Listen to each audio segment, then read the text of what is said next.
Graph chart লেখার নিয়ম একটি মাত্র গ্রাফ চার্ট ফলো করে যত প্রকার গ্রাফ চার্টই তোমাদের সামনে আসুক ইনশাল্লাহ প্রত্যেকটা গ্রাফ চার্টই তোমরা লিখতে পারবে।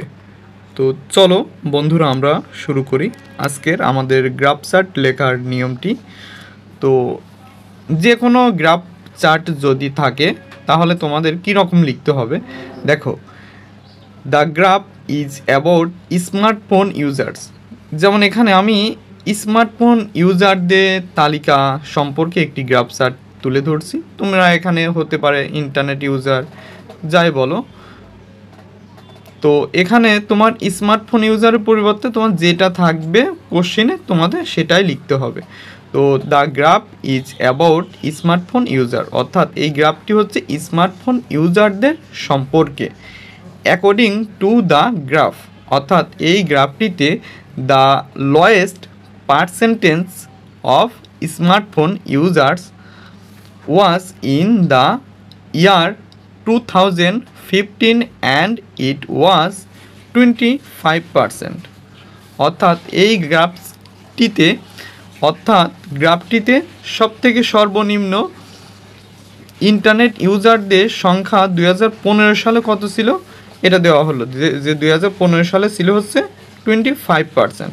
তো মনে করো তোমাদের এখানে ইন্টারনেট ইউজারদের সংখ্যা হতে পারে বা জনসংখ্যা বৃদ্ধি বা হ্রাস এটার মান হতে পারে। তো কত সালে কত পার্সেন্ট ছিল এটা লিখতে হবে। তাহলে অ্যাট ফার্স্ট তোমাদের লিখতে হবে পার্সেন্টেজ কি, লোয়েস্ট পার্সেন্টেজ, অর্থাৎ প্রথমে সবথেকে সর্বনিম্ন পার্সেন্টেজ কত ছিল ওইটা লিখবা, কত সালে এবং কত পার্সেন্ট ছিল ওইটা এখানে লিখবা। তাহলে শুধুমাত্র আমাদের পরিবর্তন করতে হবে এখানে কি স্মার্টফোন ইউজারের পরিবর্তে তোমাদের প্রশ্নের তালিকায় যেটা থাকবে সেটা লিখবা এবং কত ইয়ার আছে আমি জাস্ট একটা ইয়ার এখানে উল্লেখ করলাম। তো এখানে ইয়ারটা চেঞ্জ করবা, কত পার্সেন্ট আছে সেটা পরিবর্তন করবা।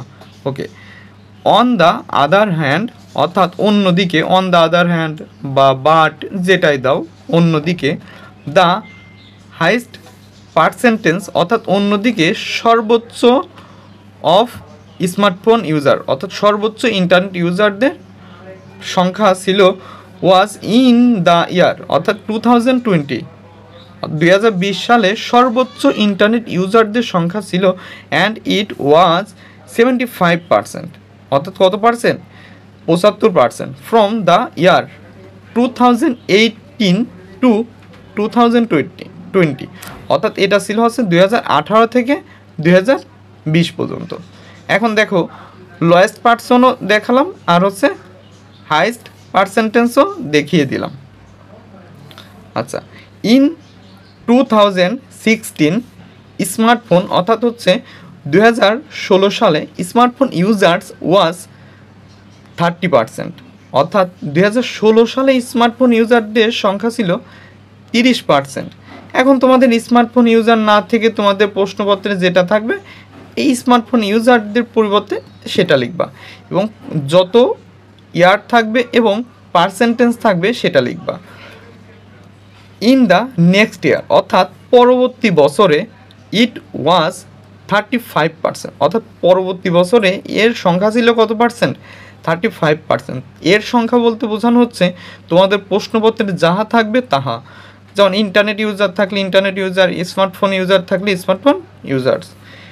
ডিউরিং দিস পিরিয়ড, অর্থাৎ এই সময়টিতে বা এই সময়ে ইট ভ্যারিড ফ্রম 30% টু 45%, অর্থাৎ এই সময়ে এর সংখ্যা ছিল হচ্ছে 30% থেকে 45%। হাউএভার, যা হোক, ইন 2019 স্মার্টফোন ইউজার্স ওয়াজ 65%, যা হোক 2016 সালে এই স্মার্টফোন ইউজারদের সংখ্যা ছিল কত পার্সেন্ট, 65%।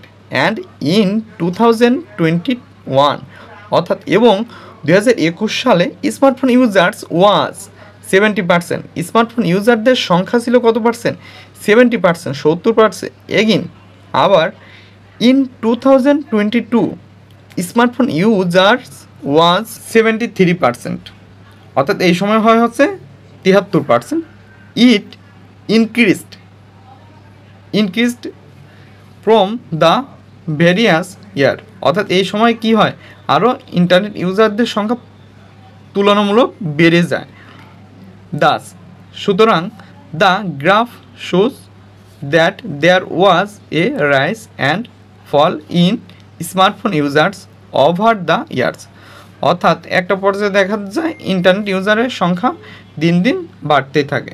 তো বন্ধুরা, এই ছিল আমাদের গ্রাফ চার্ট লেখার নিয়ম। তোমরা একটি মাত্র এই গ্রাফ চার্ট ফলো করে তোমাদের যে কোনো গ্রাফ চার্ট আসলে তোমরা এইচএসসি শিক্ষার্থীরা লিখতে পারবে ইনশাল্লাহ। তো দেখা হবে নতুন কোনো একটা ভিডিওতে। সে পর্যন্ত তোমরা সবাই ভালো থাকো, সুস্থ থাকো। আল্লাহ হাফেজ।